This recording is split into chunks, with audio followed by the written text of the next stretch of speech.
Steffi is not here today. She's in the UK. And for a team who's been trying to communicate with her, her phone works poorly at the best of times here.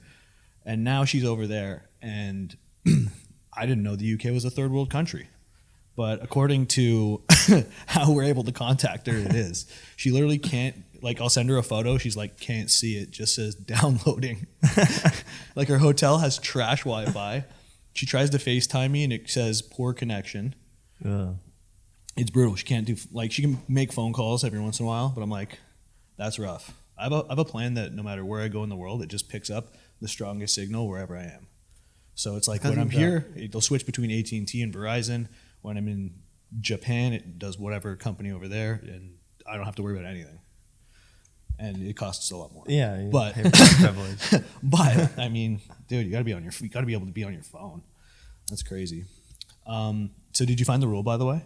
Yeah, I couldn't find any. Couldn't find any. Anything related to swearing, cursing, profanity, language. Okay, yeah. So there's this guy, for the listeners who don't know what we're talking about. I believe he calls himself the French Phenom. On Instagram, his handle is KINNG_67. His name's Nabil. And he is definitely a super strong athlete. He just competed, I believe, in USPA. Yeah, USPA. And did like a 9.7 times body weight total at 145 pounds. So he did the entire meet and then got disqualified at the end. And he was disqualified for using profane language on the platform because when he finished his third squat attempt, or whatever his final squat attempt is, I don't know how many attempts he took, he screamed violently, "I am a fucking phenom!" And which is cringe. It's strange, it's definitely strange behavior. But I don't know. They said that was a rule, and you just looked it up, and there's nothing. Yeah, it must be related to some type of, I don't even know, loophole rule, like conduct, disrespecting the judge, something related to that. Because I was looking on Reddit, and everybody was saying, yeah, it's a rule, it's a rule, it's a rule. So there must be some source for it, but you just read through. Unless we can't find it. Interesting. But yeah, that was my next thought, was like maybe it's something along the lines of, just making the federation look bad or being disrespectful to the judges. Because I know you can get banned, you can get a warning and then get banned if you use smelling salts in front of the crowd. Yeah, twice. Same with like getting a slap. Oh, really? I didn't know that one. I know for IPF for sure, because my friend almost got disqualified just from. I think IPF and USPA have almost the same rules because IPF is trying to be the most legit because they have these dreams of being in the Olympics, which won't happen. But never happen. they're really going after that. And then USPA wants to be seen as the legitimate, like, untested side of powerlifting, so they pretty much have the same rule book. But yeah, you'll get a warning. Like, if you do smelling salts and you're out past the curtain and the crowd can see you, they'll be like, it's allowed. But normies don't understand, so go back behind the curtain and do your weird shit. Exact same thing with like back slaps or neck slaps. That's weird, because is there any other sport where you have to cater the behavior to the audience member who's like there who doesn't know anything about powerlifting or about the sport? That's a good question. Is the NBA like telling them not to do There's conduct rules in all the sports, right? There's standards of conduct that are not always explicit. Yeah. Yeah, and it's usually the officials have like a lot of discretion as to like who they can throw out for whatever reason. But swearing's a weird one, because like, have you ever listened to like Mic'd Up? Yeah. When they mic up athletes? Oh yeah. Dude, I love the NHL is the worst one. Dude, the NHL is insane. The guys are just swearing for no reason. They'll kill their family. But they're like not even. They'll be talking to themselves and saying crazy shit. Like no one's around them. Yeah. And then I remember seeing this one that was actually really funny. This guy, I can't remember who was mic'd up, but he's on the bench and he sees somebody coming over to him. He's like, yeah, just don't be yourself. I'm mic'd up, so like don't say any crazy shit.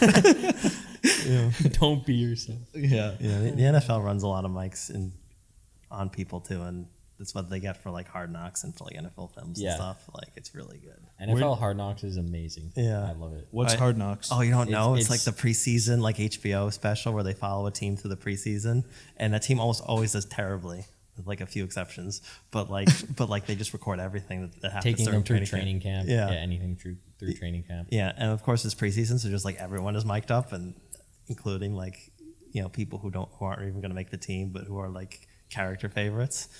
Yeah. Wow. So it's like a reality show almost. Oh, it was. It is a reality show on HBO. It got really popular when Chad Johnson was in it, for the Bengals, I think. Yeah. And he was mic'd up all the time and just like walking into meetings late. Yeah. They'll usually saying the most insane things on right. On the It's mic. kind of they've got a formula down where they like would follow like the star would get like whatever 20% of the airtime, the quarterback and a wide receiver and maybe like one defensive player. But then it was all about the guys who were like trying to make the team.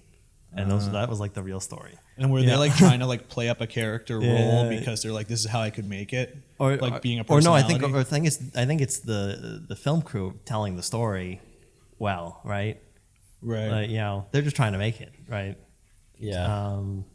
And I mean, I think some of them might be like, oh, I'm on TV, like, if I do well and I don't make this team, then people are watching this this camp more than others, so I can get a shot at another team.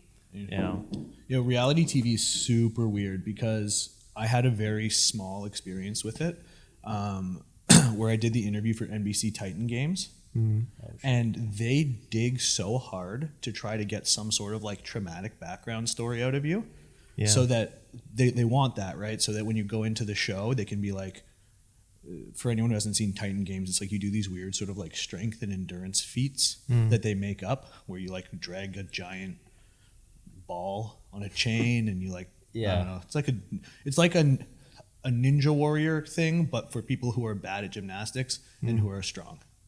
So I did the interview for that, and they're like, all right, tell me about like your most traumatic thing that's happened to you. And I'm like, there's none. It's been pretty smooth sailing. And they're like, next. Nothing like fucked up's really happened. And the guy is on the other end is so like animated. So imagine you're on this Zoom call, right? And it's me, and I'm not really an animated person, right? And he's like, every time I'm giving an answer, because they send these video interviews to another team that like evaluates if you're going to be a good personality on the show. He's like, he's like trying to coach you up. He's like trying to get me to be amped up, and I'm like, no, like that's not me. I'm just gonna talk how I talk. I'm not doing all this goofy stuff. And then, but anyways, like they would dig. So I told him I had nothing traumatic that happened. So he's like, well, how about this? How about this? And he keeps throwing out ideas. It's like, did somebody like in your family ever pass away? And I'm like, yeah. I'm like, who? I'm like, my grandpa. They're like, were you close with him? I'm like, kind of. Sort of.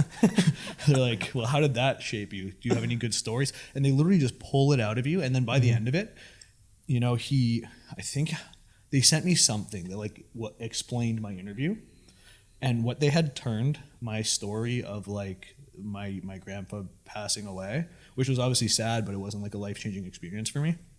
It made it seem like, I'm doing this for you, Grandpa. Like, I'm going to go to the Titan Games and win this for you. And it was like totally not the case. Like they just, I don't know. It's a reality TV is weird. So I bet you they're doing all the shit behind the scenes with that show. They're like, so what do you think of like Jim? You think he's good enough to make it? And they'll be like, nah, I don't think so. I don't know. And then they'll be like, yo, did you hear what he said? He said he doesn't think you're good enough to make the team. Yeah. Probably. I mean, with that stuff, you have to make it so, you have to spoon feed people the stories because they're not giving you that much attention, right? That's not about, there's no complex character development happening in reality TV, right? That's not the point.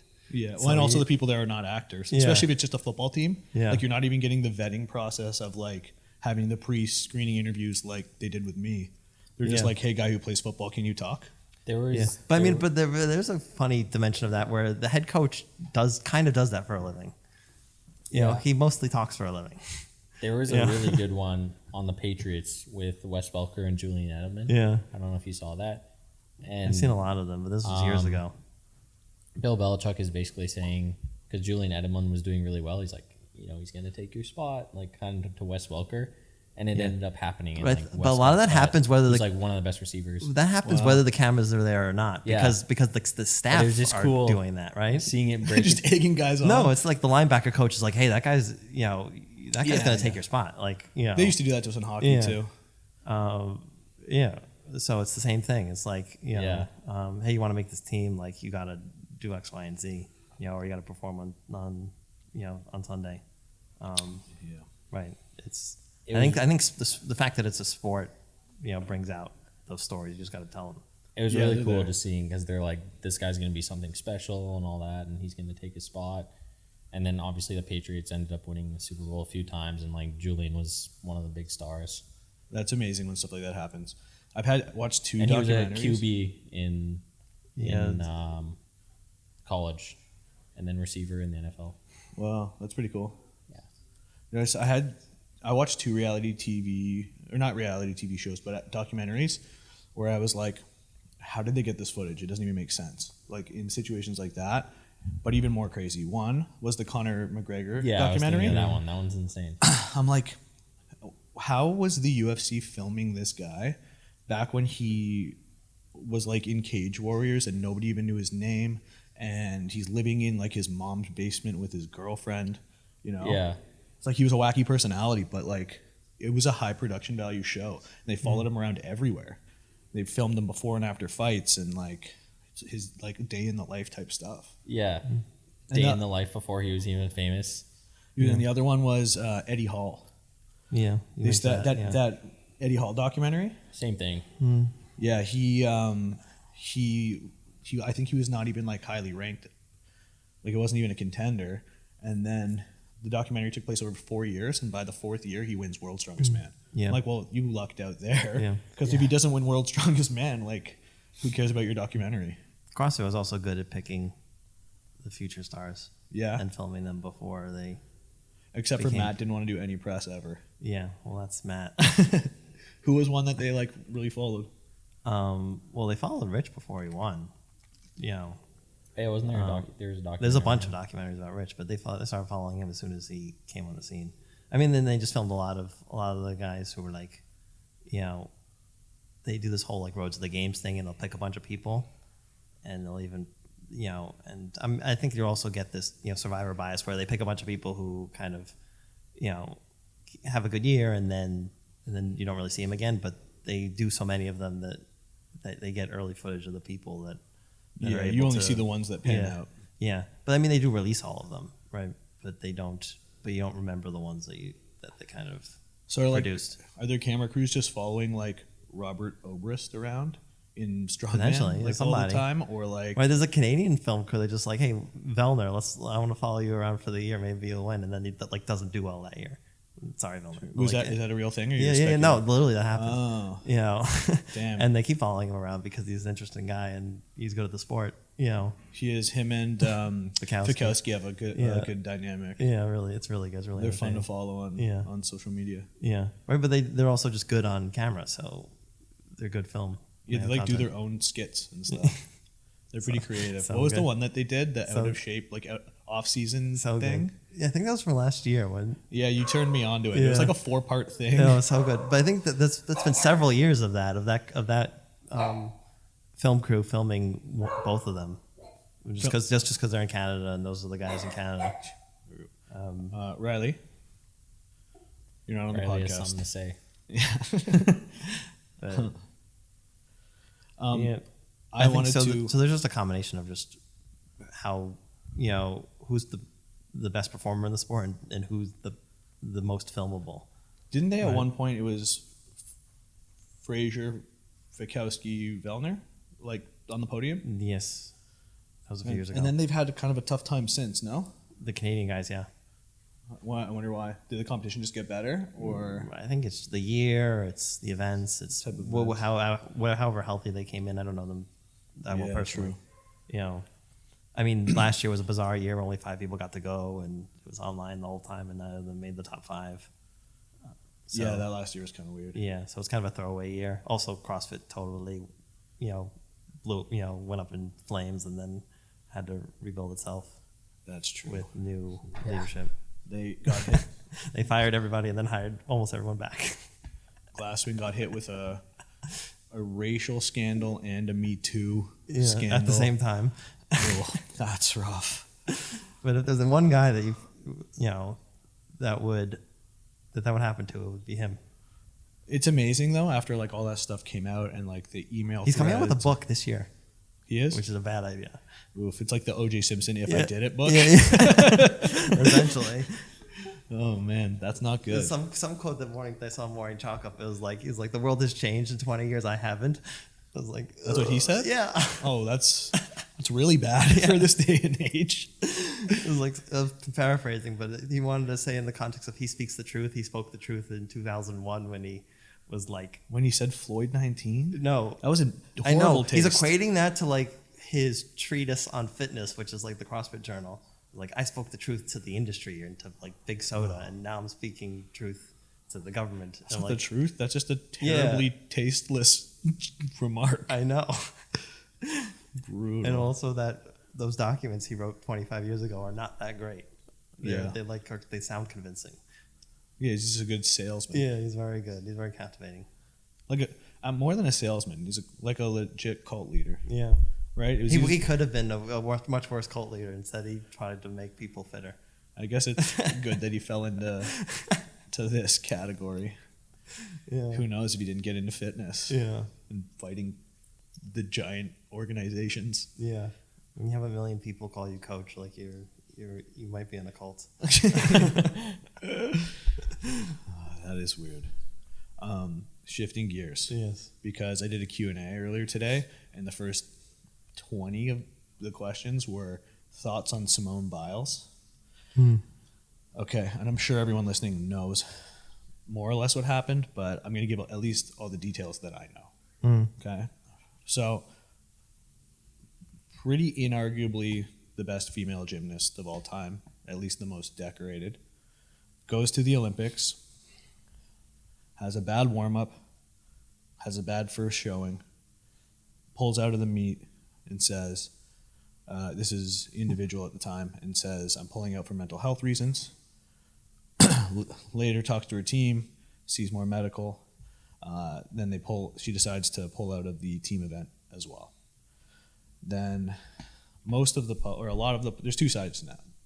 Part of the public says, that's pretty shitty that she did that for a number of different reasons, which we'll go into.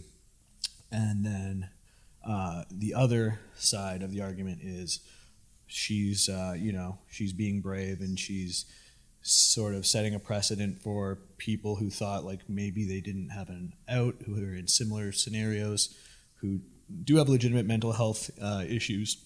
And now that somebody with so much clout has done it, people aren't going to be forced to perform under, less than ideal circumstances for their mental health. Also, a piece of information that was thrown into the mix was that in the previous Olympics, Simone Biles had tested positive for Adderall, but there were like leaked medical documents where her like address was released, all of her drug test information, and same with a bunch of other athletes. And a test came back saying that she tested positive for Adderall. Then it was released because of that she had a therapeutic use exemption for Adderall. And then going into this Olympics, the IOC said, we're not allowing therapeutic use exemptions for Adderall anymore.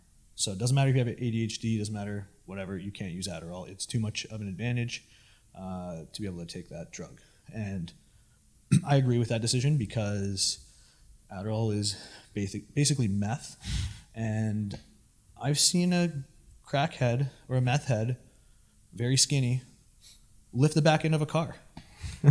And I'd say that definitely improved his performance. It definitely enhanced his ability to lift a car, because I don't think under general circumstances he would be able to do that. So I think that's a good call on their part.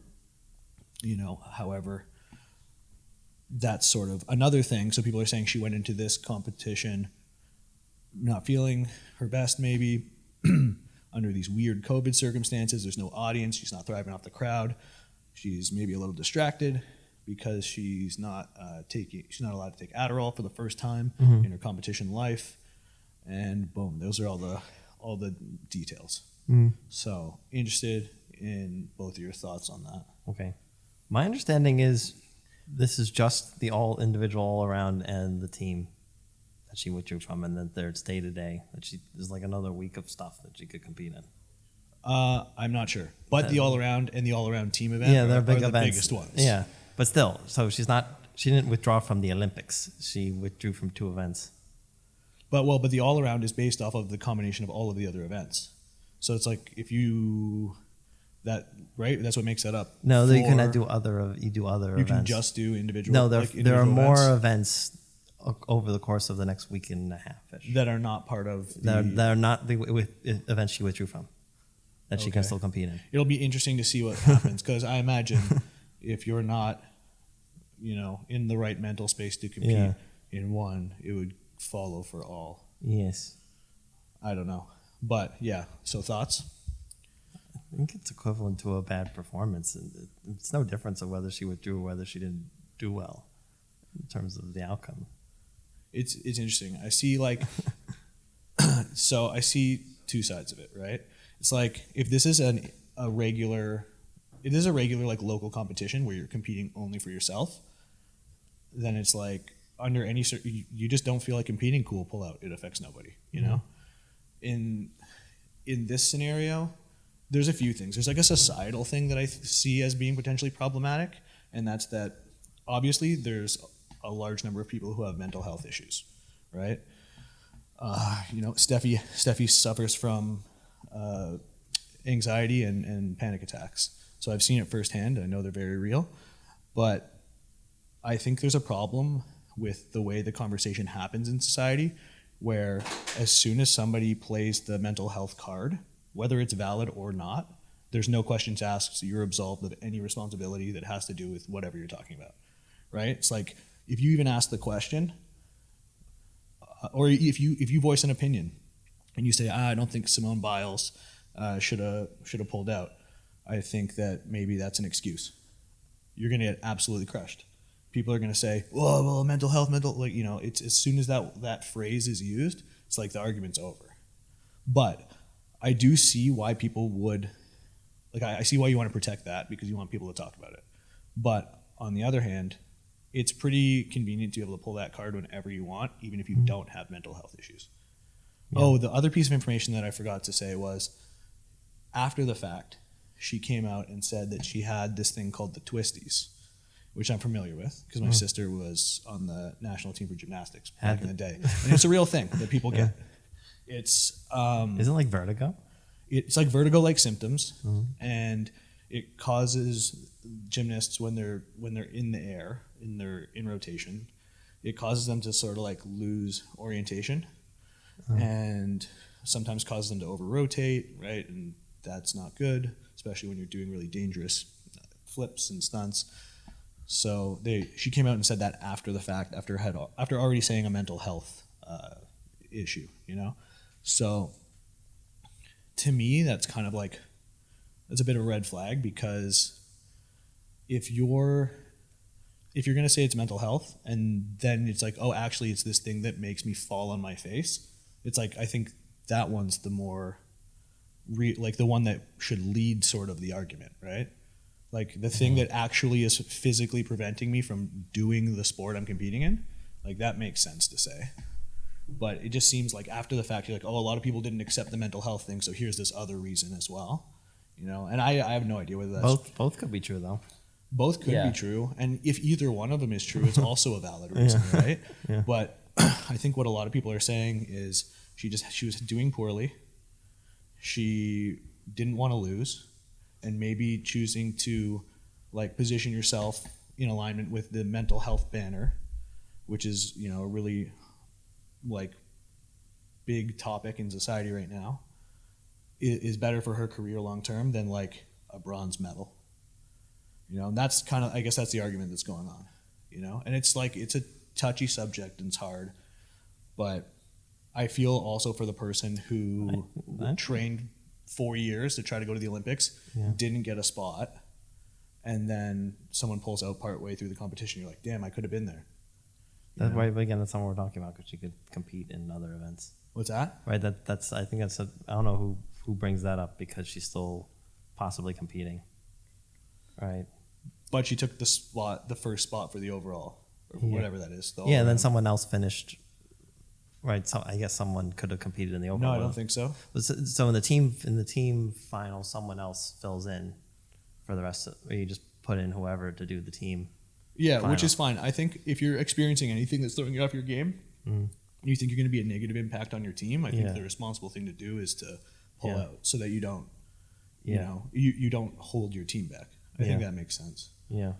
But I don't know. And what's the difference between like competition anxiety and fear of failure and all of those things versus like, and nobody really knows, right?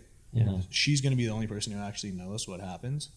But I don't know. There's just so many angles to the thing. And then you have people trying to make it a race issue also. Well, everyone tries to make everything an issue that it is. You know, people are saying, oh, because the reason why people are upset that she didn't finish the competition is because she's black.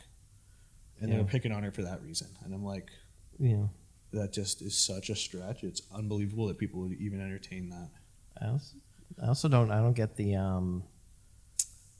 don't know if it's a real conjecture that she would rather not medal and withdraw than medal and not get gold, because she has not won everything she's ever done.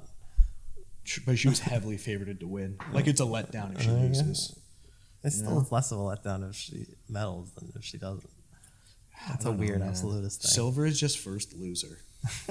Like, honestly, do you care? Have you ever come second in something and been like, sick? My hockey team went to the national championship. We came second. I'm like, cool. We could have come fifth. Don't care. Literally didn't care. If you're not first, you're last. Exactly. I don't know. It's like, no, there's second and there's third. It's like, hell, there's even fourth. What? I based my whole life on that quote. I came second in Worlds and was pretty happy about it, knowing how far it was Charlie, how far he was ahead. But then after the fact, I'm like, he wasn't that far ahead. Like, I could have, you know, like the could have problem. got first. There's always like what ifs and stuff. So it's like you could be happy for second, but then it's like, well, what if, you know, I did this or that? Or I mean, I'd wasn't rather that far have off. second than third, but it's like I would feel almost the same about third as I would about second. Yeah, it's tough. You know, the worst thing that could ever happen to you is actually you get everything you ever wanted. Yeah. I'm interested what like, she would say to mental health, like that's very broad, like what specifics? Yeah, because dude, if it's like anxiety or whatever, I've literally seen Steffi have intense panic attacks and then go out and break 3 world records. You know, like that's something that, you know, with medication and with you know, psychology and therapy. Well, the interesting thing is what medication is she allowed to take around competition? That's a tough one. Yeah, I don't know, because it's probably wouldn't be a good thing to take Xanax and then go try to jump around and do flips. A combination of what's allowed and also what is reasonable for performance perspective.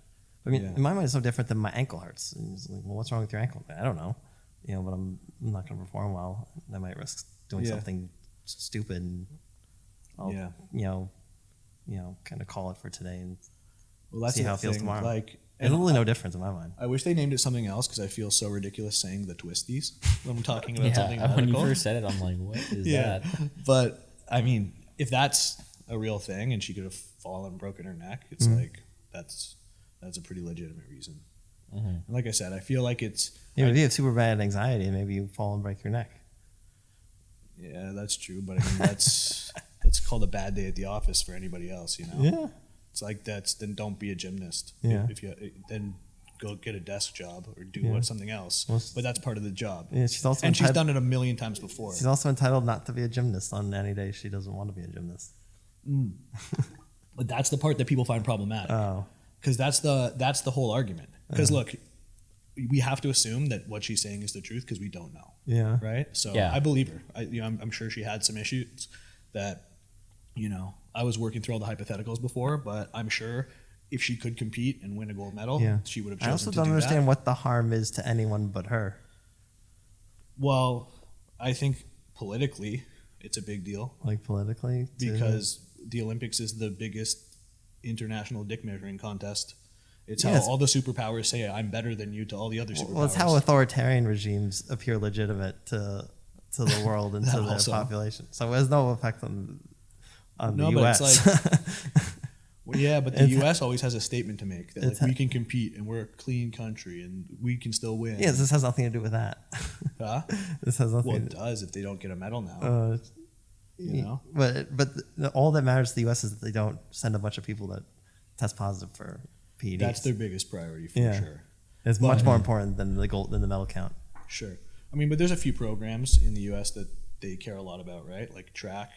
I mean, they care about it, but it's relative. It's not. It's not Putin trying to spike his popularity so he can go invade another country. That is true. A few weeks later, right? Yeah. Right. Well, maybe they're trying to spike their popularity, but just in a different way. We're gonna just send we don't people see, who lose cleanly. But we don't see the same. Like it's not a tool of kind of that we wield internationally or politically against. But does us beating them help? Not Because then Putin can't spike his popularity if we take all the golds. And he can't go invade another country. It's war without the weapons. Yeah, it's like the giant Cold War. But it's literal. with athletics. That's right. That's literally Orwell. But but I don't think we necessarily see it as war without the weapons. There are other places that see it as war without the weapons. So it's like we care not so much about the athletes, probably not enough, but at least a little bit. What about the fact that she gets paid by the government? She gets stipends to compete. So she is getting paid to show up but then that compete. sounds a lot like Russia. It's like you will do what the state requires of you. Yeah, but look at some sports like football. Yeah. You might have some athletes might have 50% guaranteed on their contract in terms of pay, and if you get injured, there goes your other 50%.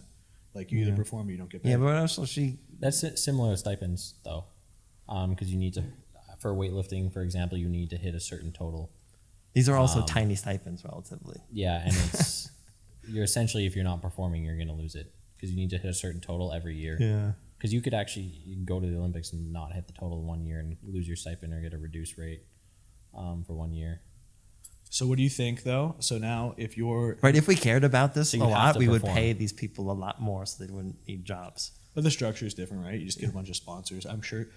Yes, but which see what Simone Biles was wearing in like her interviews. Yes, and that's stuff? how she's doing well. That's how she does well. Yeah, but got you do well designer from stuff sponsors. on. You do well from sponsors. But right, the country country jewelry on. Yes, but that is the economic structure of the Olympics, right? That is why NBC prioritizes the Olympics. That is why Visa prioritizes the Olympics because of ratings, and the ratings are terrible this time year? around. Yeah, they're down 70%. 70? Yeah. Wow. They're awful. And also another sign that the Olympics doesn't have the power it used to have. Do you also think, though, that that's partly because people just don't watch TV? Yes. It's anymore? partly because it's on Peacock and nobody has Peacock. Yeah. Honestly, the only place I've seen it is playing in restaurants and bars. Yeah. So literally the only place I've seen it is on Instagram. But, and obviously, social media. Yeah, the problem is there's something like 1 million to 2 million Peacock subscriptions, which is compared to 200 million Netflix subscriptions is a very, very, very tiny amount. And that's what NBC is trying to use to promote Peacock, to try to get it to the same kind of competitive plane as the big streaming services. That's a big miss. Yeah. It just turns out nobody's watching it. Or not watching it live. Dude, I used to get so hyped for the Olympics. I used to sit down with the family and watch the opening ceremonies. Be like, their outfits suck. Those outfits are sick. Like, that country's got a bunch of pretty people in it. Like, you do the whole evaluation of, like, the whole thing. And now it's like, I was like, oh, the opening ceremonies happened? Like, how do I find it? Yeah, I had no idea. Yeah, so that just undermines the argument that she's somehow competing in the service of the United States for some kind of national patriotic cause. She's an athlete competing at the highest level of her sport. You think it should have happening to wear the her next, like say because she had a bad showing, now she's like, you know what, I'm going to make another run. I want to do the next Olympics, and you're the coach. Is it a risk? She wins everything? You should have to qualify like everybody else. But do you take her, or do you? What's the question mark? Oh no! What if this happens again? Yeah. maybe because that's probably some precautions around like monitoring mental health. They have a good program for the Olympics or for Team USA of like providing you with therapists, psychologists, whatever you need. Oh yeah, through Hunter, right? Yeah. So what do they have? They can pretty much provide you anything, from my understanding. Really? She's never been to the Olympics either, and they provide her. With like just during competition or always? No, like say if someone wanted a therapist month to month or every week, like they would, in a lot of cases, they could provide for that. And I imagine at the Olympic level, it's like if you're going to the Olympics and top level athlete, it's even more than that. So I'm interested too if it was mental health, if they knew about it prior, and if she was working with someone. And if it's a sports psychologist, but if she was having ongoing like issues with whatever, we're just under the broad banner of mental health. But if she was having something that was affecting her performance, were there people like pushing her through and trying to force her to compete? Yeah, because that's also a problem. That's a problem. Yeah, like you'll be fine, you'll be fine. She's like, nah, I don't think I will, and then they make her do it. Like that's not good. That could be a reason why they're calling it. What was the thing? They came back and said it was twisties. It could be from protecting themselves if they did push her. Right. There's so many different angles because they would get in big trouble for pushing her for that. Simone Biles is kind of part of the reason why this trend isn't as big as it used to be. But there's a huge trend in USA Gymnastics of just telling girls to be lighter until they stop eating. Because and they don't care, right? Yeah. There's much worse things that happen in USA Gymnastics than letting a girl pull out of competition. You were telling me that story earlier. What was it? Who was it, and what happened? It was the first girl to speak out against Larry Nasser, who would abused almost thousands potentially, but I think there was something like 300 complaints legally. Right? There was the private litigation might have involved 300 people, but there's a lot of potential victims. With those sorts of things, a lot of people don't come forward because of the shame and whatever. There's potentially thousands of victims. Right. And she was the first person to complain to USA Gymnastics about Larry Nasser, and it seems as though she was targeted to make sure that she never made an Olympic team, even though she had the performances that would otherwise qualify her. And so she was she was ignored. The complaints were ignored and suppressed, and that's a whole.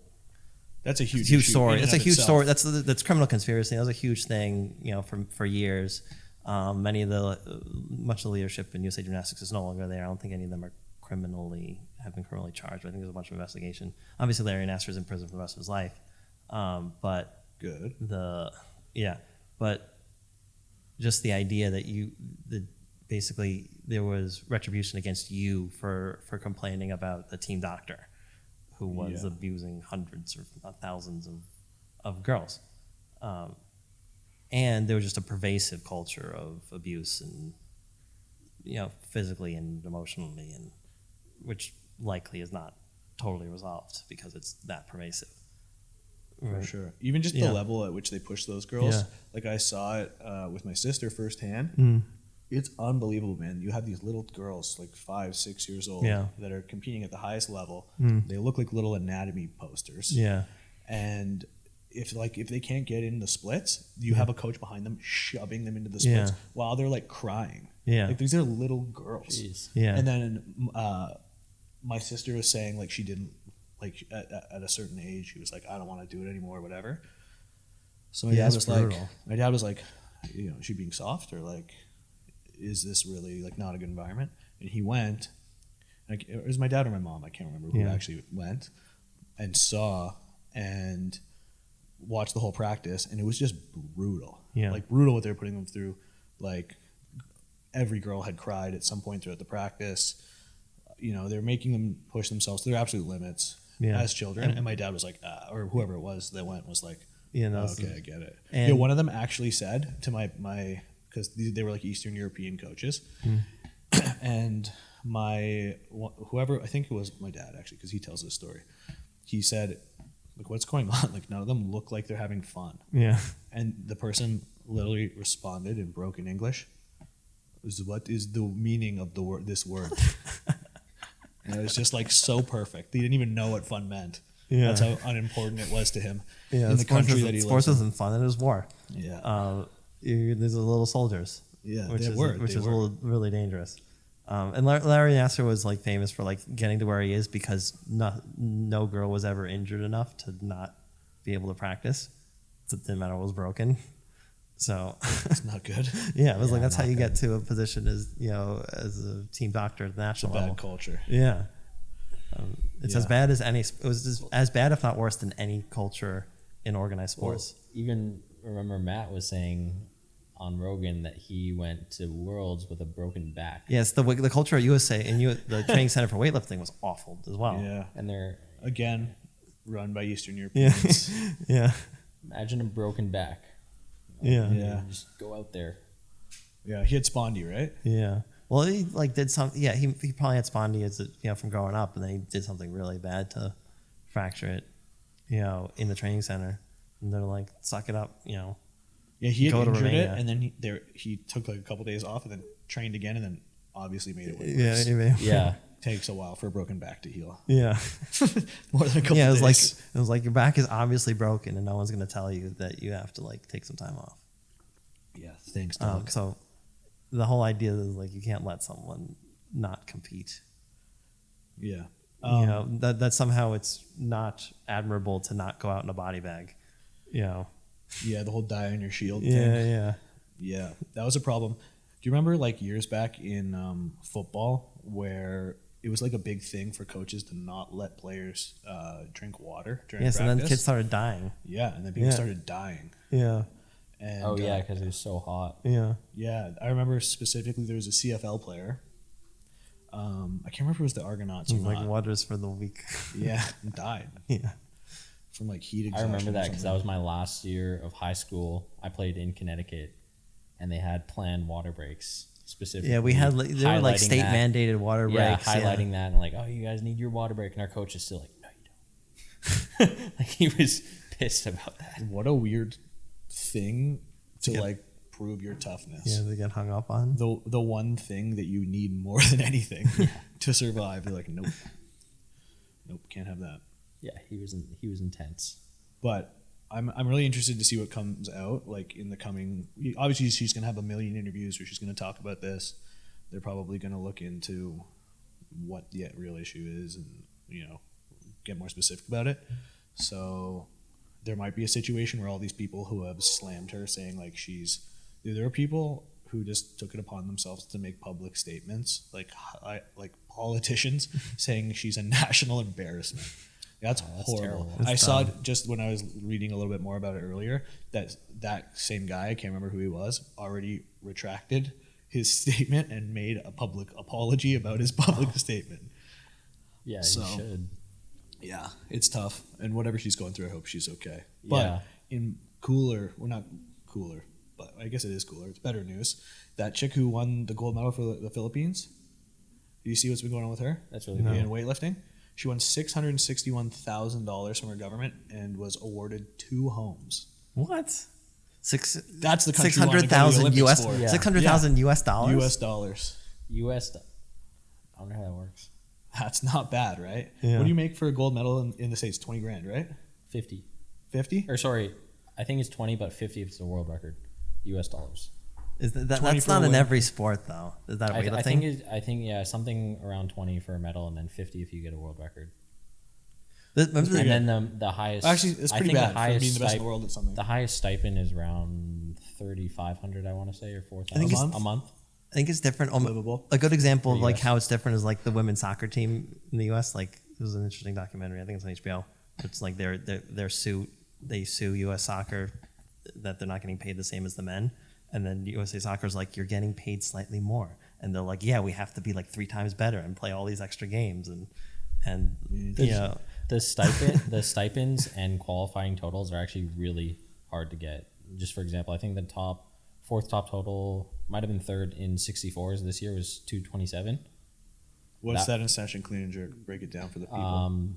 Like 100, maybe 100 snatch, 127 clean and jerk, Or or like 107, 105, 120, 122, something like that, which is, really top level. So that was like I think a few people hit it. So it was like a top 7 total, like 7th hit it, 6th hit it, whatever, for 64. Where that you needed that total essentially to qualify for Worlds as a 64 for US, just to qualify.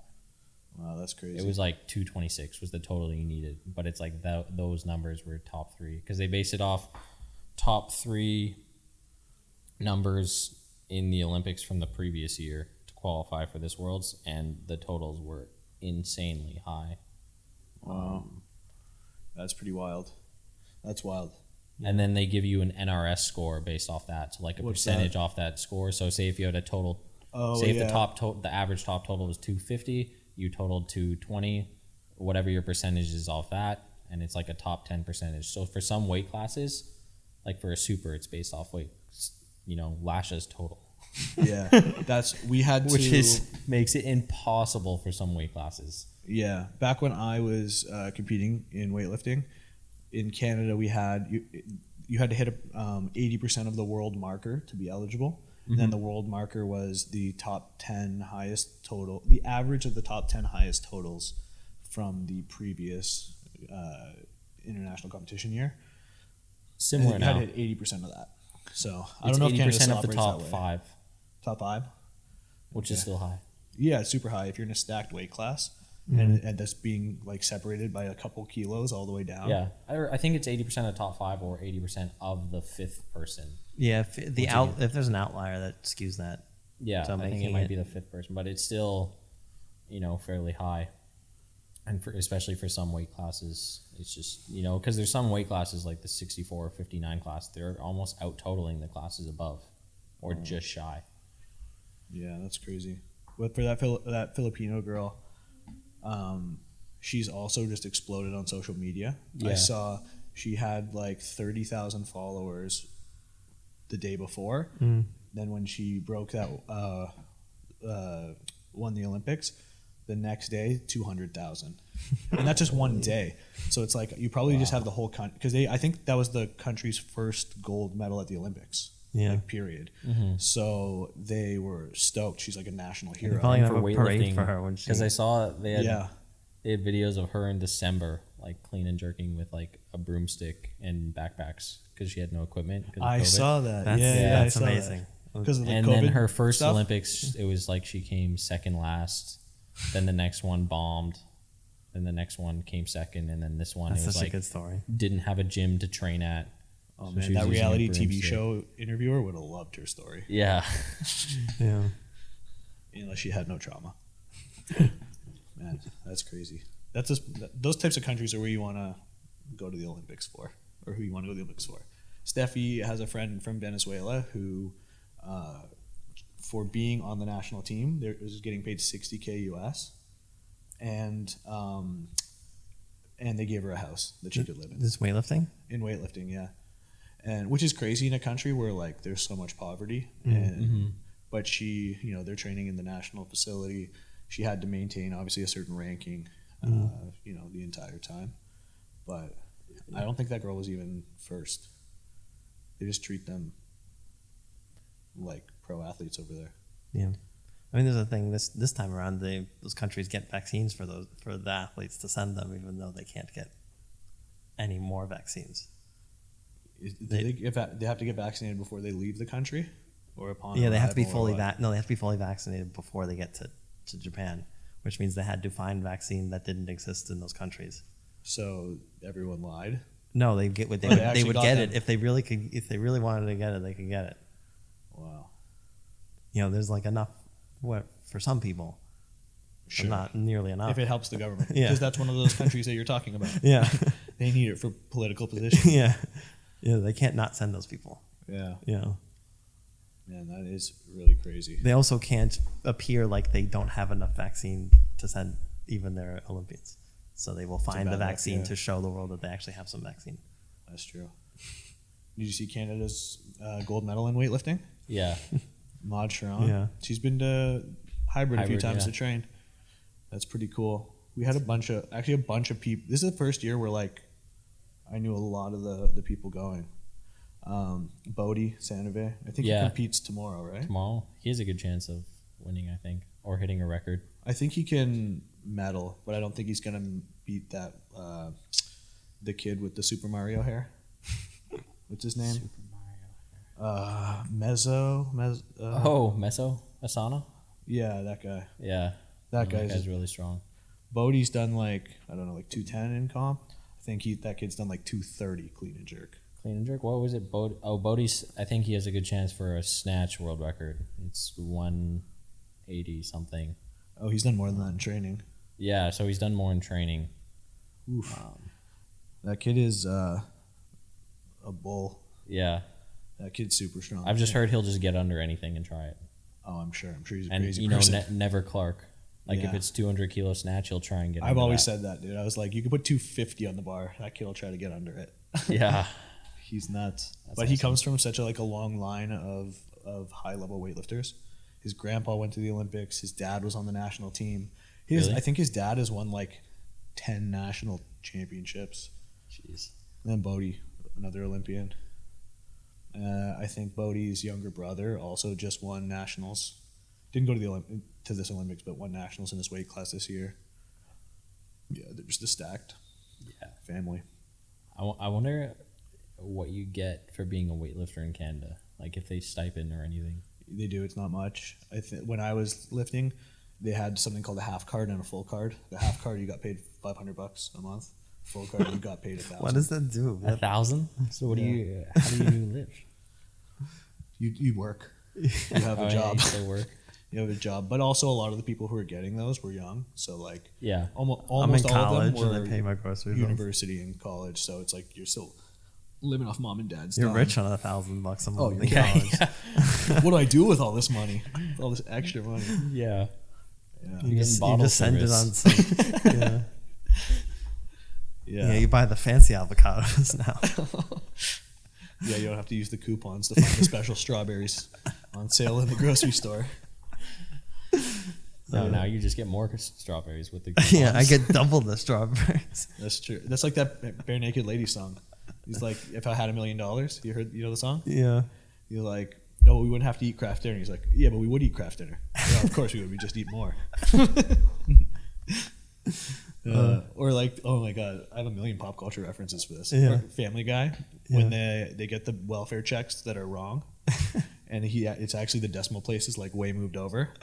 So he's like, all right, kids, get in the car. We're having the most expensive meal of our life. They go up to like a Taco Bell. And he's like, I'll have 6,000 chicken fajitas, please. It's like, what? Yeah, you heard me. 6,000 chicken fajitas. Most expensive. I haven't thought about that in a long time. Yeah, it's so good. How long have we been running? 55. Oh, it's perfect. You Perfect can way say to something end on it. Family Guy. You know, the Seth MacFarlane went to my high school, No way. and he based Family Guy off of it. Like apparently, Wow. our headmaster is supposed to be like based off Brian or something like that. He's a prep and school the wife kid. is Lois. Yeah, he's a prep school kid. Wow, that's hilarious. Yeah, interesting. With the headmaster is based off Brian. Yeah, there was like Because the no principal related. of the school is a dumbass. There was no there's no relation to Peter, but then Lois is actually like his wife, the headmaster's wife, something like that. I could be getting it wrong, but I know it was based off that. Wow, the more you know. What's your high school? Kent School. This Kent was School? in Connecticut. In Connecticut? Mm. Wow, Connecticut. You're a Connecticut boy like Jeff. Yeah. Connecticut, yeah. Are you a pizza lover? I like pizza, yeah. Jeff is always like, Yeah, I don't know he's what, trying to say that Connecticut pizza is like the most superior pizza. I don't It know is about pretty, that. I know what pizza he's talking about. It's good pizza. But like, there's a New York versus Chicago debate that's been going on forever. Yeah. And then you have No, but Jeff Conne- with his. But with Connecticut his has good New York Connecticut pizza. pizza. It's I New don't York. know. It's New York pizza. It's good New York pizza. Okay, it's like uppity New York pizza. Yeah, Yeah. it's uppity New York pizza. It's a Okay. good way to describe it. It's really close to It's New York. like it's New York pizza for snobs about New York pizza. Okay, it's got it. actually in Connecticut. Got it. All right, that makes sense. Right. The people who like New York pizza actually live in Connecticut. They just commute to New York and eat pizza in both places. All right, I think that's a good place to wrap it. Thank you guys for being on. To our listeners, make sure you screenshot this episode when you're listening to it, post in your social media, tag me, Steffi, tag Hybrid Unlimited, tag our co-hosts, Simon. Don't and tag me. Tag Ian for sure. He's all over social media. Actually, follow his Twitter if you're into anything tech related or software development related, because you go ham on those. Yes. I'll be up and it's like 2 a.m, and then you'll make some tweet about something I don't understand. I usually just retweet things that are interesting that have happened. I try to read them sometimes, and so they're just Yeah. right a lot of the time. It's in the weeds. Twitter is where software happens. So. Yeah, but make sure you do that. When you do that, you'll automatically be entered into a draw to potentially win some Hybrid Legacy gear, which is the official apparel of the podcast and of Hybrid Performance Method. Check out the Hybrid Strength Coach app on hybridstrengthcoach.com, or you can go to our main website, hybridperformancemethod.com, and everything we do links from there. Thank you guys for listening. Catch you next time.